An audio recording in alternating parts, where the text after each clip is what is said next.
Cryogenic liquid fuel rocket engines are so prestigious and so complex of rocket mastery and engineering that only a handful of countries have successfully developed and launched those rockets into orbit.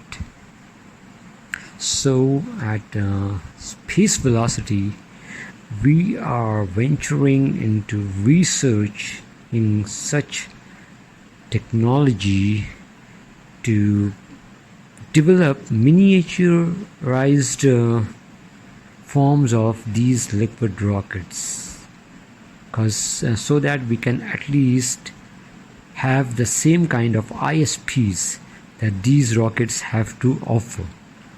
So yeah, we are just researching on it and we need your support.